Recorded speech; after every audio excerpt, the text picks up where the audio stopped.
K R ಮಾರುಕಟ್ಟೆ city ಮಾರುಕಟ್ಟೆ ಎಂದೇ ಫೇಮಸ್ ಆಗಿರುವ ಕೆಆರ್ ಮಾರುಕಟ್ಟೆ ಬೆಂಗಳೂರಿನಲ್ಲಿ ನಡೆಯುವ ವಿಶೇಷ ಸಭೆ ಸಮಾರಂಭಗಳಿಗೆ ಸಗಟಾಗಿ ಹೂವು ಮತ್ತು ತರಕಾರಿ ಕೊಳ್ಳುವಂತಹ ವಿಶೇಷವಾದಂಥ ಜಾಗ. ಹೀಗೆ 100 ವರ್ಷಗಳ ಇತಿಹಾಸವಿರುವ ಈ ಮಾರುಕಟ್ಟೆ ಏಷ್ಯಾದ ಅತಿ ದೊಡ್ಡ ಹೂವಿನ ಮಾರುಕಟ್ಟೆಯಾಗಿದೆ. ಮೊದಲಿಗೆ ಕಲ್ಯಾಣಿ, ಯುದ್ಧಭೂಮಿ, ಸಂತೆಕಟ್ಟೆ, ಅಂತಿಮವಾಗಿ ಮಾರುಕಟ್ಟೆಯಾಗಿ ಬದಲಾಗಿದೆ.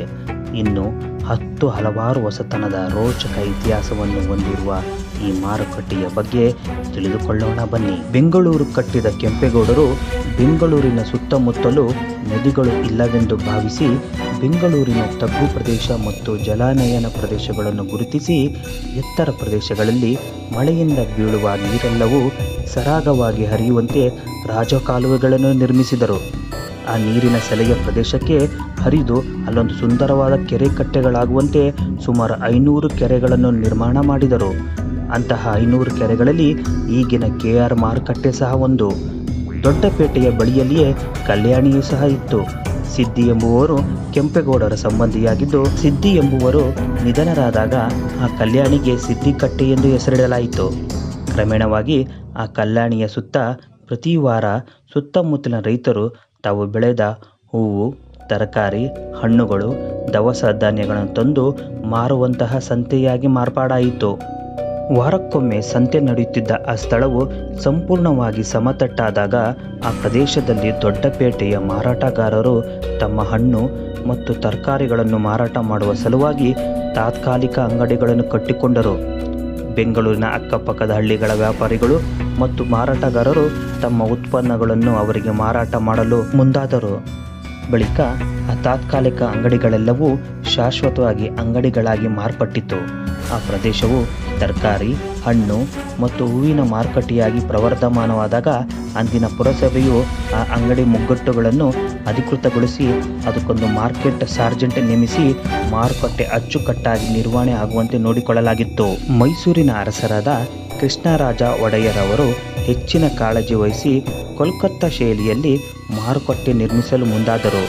1921ರಲ್ಲಿ ಮಾರುಕಟ್ಟೆ ನಿರ್ಮಾಣ ಆರಂಭಿಸಿ ಕೇವಲ 1 ವರ್ಷದಲ್ಲಿ ಸುಂದರವಾದ ಮಾರುಕಟ್ಟೆಯನ್ನು ಕಟ್ಟಿಕೊಟ್ಟರು. ಈ ಮಾರುಕಟ್ಟೆ ಸುಂದರವಾದ ಕೆಂಪು ಬಣ್ಣದ ಕಟ್ಟಡವಾಗಿದ್ದು, ಮಾರಾಟಗಾರರಿಗೆ ದೊಡ್ಡ ಅಂಗಡಿಗಳ ಸಾಲು, ಸಂದರ್ಶಕರಿಗೆ ಬೆಂಚುಗಳಿರುವ ಉದ್ಯಾನವನ, ಮಧ್ಯದಲ್ಲಿ ಲಂಡನ್ನಿಂದ ಆಮದು ಮಾಡಿಕೊಂಡ ಮಹಿಳೆಯ ವಾಸ್ತುಶಿಲ್ಪವಿರುವ ನೀರಿನ ಕಾರಂಜಿ ಮತ್ತು 3 ಪೈಸೆಯ ಶುಲ್ಕದ ವಿಶೇಷ ಬೈಸಿಕಲ್ ಸ್ಟ್ಯಾಂಡ್ ವ್ಯವಸ್ಥೆಯನ್ನು ಮಾಡಲಾಗಿತ್ತು. ಮಹಾರಾಜರ ಆಸ್ತಿಯಿಂದ ಕಟ್ಟಿಸಿದಂಥ ಈ ಸುಂದರವಾದ ಮಾರುಕಟ್ಟೆಗೆ ಕೃಷ್ಣರಾಜ ಮಾರುಕಟ್ಟೆ ಎಂದೇ ಹೆಸರಿಡಲಾಗಿದೆ. ಮಾರುಕಟ್ಟೆ ಆರಂಭವಾಗುವ ಮೊದಲೇ ಮತ್ತೊಂದು ಐತಿಹಾಸಿಕ ಘಟನೆಗೆ ಇದು ಸಾಕ್ಷಿಯಾಗಿತ್ತು. ಶಿಂಷಾದಲ್ಲಿ ಜಲವಿದ್ಯುತ್ ಯೋಜನೆ ಮೂಲಕ ವಿದ್ಯುತ್ ತಯಾರಿಸಿ ಕರ್ನಾಟಕದಲ್ಲಿ ಮೈಸೂರು, ಬೆಂಗಳೂರು ಮತ್ತು ಕೋಲಾರದ ಚಿನ್ನದ ಗಣಿಯ ಪ್ರದೇಶದಲ್ಲಿ ವಿದ್ಯುತ್ ಸರಬರಾಜು ಮಾಡಿದ ವಿಷಯ ಎಲ್ಲರಿಗೂ ಗೊತ್ತೇ ಇದೆ. ಆದರೆ ಇಡೀ ಏಷ್ಯಾದಲ್ಲಿಯೇ ಮೊದಲ ಬಾರಿಗೆ ಬೀದಿ ಬದಿಯಲ್ಲಿ ವಿದ್ಯುತ್ ದೀಪಗಳು ಬೆಳಕು ಚೆಲ್ಲಿದ್ದು ನಮ್ಮ ಬೆಂಗಳೂರಿನಲ್ಲಿ, ಅದು ಕೆಆರ್ ಮಾರುಕಟ್ಟೆಯಲ್ಲಿ. 1905ರ ಆಗಸ್ಟ್ 5ರಂದು ಅಂದಿನ ಬ್ರಿಟಿಷ್ ವೈಸ್ರಾಯ್ ಕೌನ್ಸಿಲ್ ಆಗಿದ್ದ ಸರ್ ಜಾನ್ ಹವೇರ್ಡ್ ಅವರು ಸ್ವಿಚ್ ಒತ್ತುವ ಮೂಲಕ ವಿದ್ಯುತ್ ದೀಪಗಳನ್ನು ಬೆಳಗಿಸಿದರು. ಅಲ್ಲಿಯವರೆಗೂ ಬೀದಿಗಳಲ್ಲಿ, ಮನೆ ಮತ್ತು ಮಾರುಕಟ್ಟೆಗಳಲ್ಲಿ, ರಸ್ತೆ ಬದಿಯ ಕಂಬಗಳಲ್ಲಿ ಸೀಮೆ ಎಣ್ಣೆ ಬುಟ್ಟಿಗಳನ್ನಿಟ್ಟು ಬೆಳಕು ಪಡೆಯಲಾಗ್ತಿತ್ತು. 1927ರ ಸೆಪ್ಟೆಂಬರ್ 7ರಂದು ಮೈಸೂರು ರಾಜ್ಯದ ರಜತ ಮಹೋತ್ಸವದ ಸಂದರ್ಭದಲ್ಲಿ ಆನೆಯ ಮೇಲೆ ಕುಳಿತ ಮಹಾರಾಜರು ಕೆಆರ್ ಮಾರುಕಟ್ಟೆ ಬಳಿ ಮೆರವಣಿಗೆಯಲ್ಲಿ ಬಂದ ಸವಿನೆನಪಿಗಾಗಿ ಮಾರುಕಟ್ಟೆಯ ಸಮೀಪವಿರುವ ಪಾರ್ಕಿಗೆ ಸಿಲ್ವರ್ ಜೂಬ್ಲಿ ಪಾರ್ಕ್ ಎಂದು ಹೆಸರಿಡಲಾಗಿದೆ. 1990ರವರೆಗೂ ಹಳೆಯ ಕಟ್ಟಡದಲ್ಲೇ ಮಾರುಕಟ್ಟೆ ನಡೆಯುತ್ತಿತ್ತು. ಬಳಿಕ 1990ರ ನಂತರ ಹಲವು ಮಾರ್ಪಾಡುಗಳನ್ನು ಮಾಡಿ ಮಾರುಕಟ್ಟೆಯನ್ನು ನವೀಕರಣ ಮಾಡಿ ವ್ಯಾಪಾರಿಗಳಿಗೆ ನೀಡಲಾಯಿತು. ಸದ್ಯ ಬೆಂಗಳೂರಿಗೆ ಕೆಆರ್ ಮಾರ್ಕೆಟು ಸಾಕಷ್ಟು ಕೊಡುಗೆಗಳನ್ನು ನೀಡಿದೆ. ಹಾಗೆಯೇ ವ್ಯಾಪಾರಿಗಳಿಗೆ ದಿನನಿತ್ಯದ ಬದುಕನ್ನು ನೀಡುತ್ತಿದೆ.